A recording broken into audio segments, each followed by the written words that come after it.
9ാം ക്ലാസിന്റെ രണ്ടാമത്തെ അധ്യായം അക്ഷര നിവേശനത്തിന് ശേഷം എന്ന പാഠത്തിൽ ലിബ്രിയോഫീസ് റൈറ്ററിലെ പ്രത്യേകതകളാണ് ചർച്ച ചെയ്യുന്നത്. തുറക്കേണ്ടുന്ന സോഫ്റ്റ്വെയർ, ആപ്ലിക്കേഷൻ,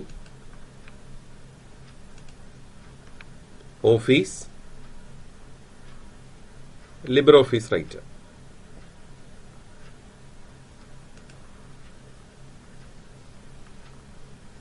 ഇതൊരു വേർഡ് ടെക്സ്റ്റ് ടൈപ്പ് ചെയ്യുന്ന സോഫ്റ്റ്വെയർ ആണ്. നമുക്ക് പ്രബന്ധങ്ങൾ തയ്യാറാക്കാനും മാഗസിനുകൾ തയ്യാറാക്കാനും ഉൾപ്പെടെയുള്ള നിരവധി സങ്കേതങ്ങൾ ഇതിൽ ലഭ്യമാണ്.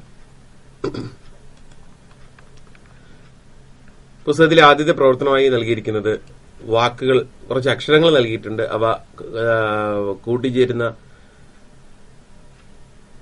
രീതി കണ്ടെത്തി ടൈപ്പ് ചെയ്യാൻ ആവശ്യപ്പെട്ടിട്ടുണ്ട്. ഇപ്പൊ ആദ്യത്തെ അക്ഷരമായി ഇക്ക ടൈപ്പ് ചെയ്യാനായി. നമുക്ക് ഇപ്പോൾ ഇതില് ഇംഗ്ലീഷാണ് ലാംഗ്വേജ് ആയിട്ട് സെറ്റ് ചെയ്തിരിക്കുന്നത്. അത് നമുക്ക് മലയാളം ടൈപ്പിംഗിലേക്ക് മാറ്റണം. അതിനായി മുകളിൽ കാണുന്ന EN എന്ന സ്ഥലത്ത് ക്ലിക്ക് ചെയ്ത് മലയാളം തിരഞ്ഞെടുക്കുക. ഇപ്പോ മലയാളമായി മാറിക്കഴിഞ്ഞു. ഇനി നമുക്കിവിടെ ടൈപ്പ് ചെയ്യാം. ഇക്ക എന്ന് ടൈപ്പ് ചെയ്യാനായി ക,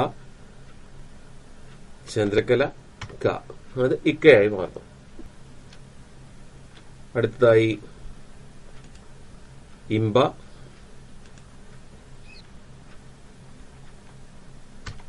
മ പ്ലസ് പായാണ് ഇമ്പ.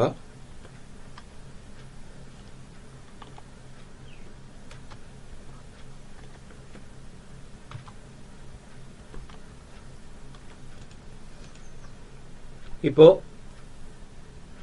പുസ്തകത്തിൽ പറഞ്ഞിരിക്കുന്ന എല്ലാ കൂട്ടക്ഷരങ്ങളും ചില്ലക്ഷരങ്ങളും ടൈപ്പ് ചെയ്തിട്ടുണ്ട്. ഇക്ക എന്നത് കായും കായും ചേരുന്നത് ഒരു ചന്ദ്രകല ഉപയോഗിച്ച് ചേർക്കുന്നു. ഇമ്പ, മ പ്ലസ് പ, ഇക്ഷ, ക, ചന്ദ്രകല, ഷ. കീബോർഡിലെ അക്ഷരങ്ങളുടെ സാന്നിധ്യം, മലയാള അക്ഷരങ്ങളുടെ സാന്നിധ്യം മനസ്സിലാക്കി ഇതെല്ലാം ടൈപ്പ് ചെയ്ത് നോക്കുക എന്ന ആദ്യത്തെ പ്രവർത്തനമാണ് നൽകിയിരിക്കുന്നത്.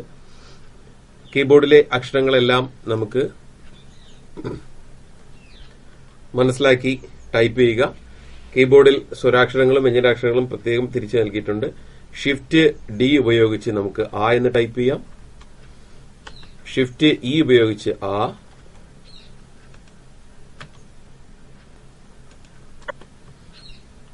ഷിഫ്റ്റ് F ഉപയോഗിച്ച് ഇ, ഷിഫ്റ്റ് R ഉപയോഗിച്ച് ഇ,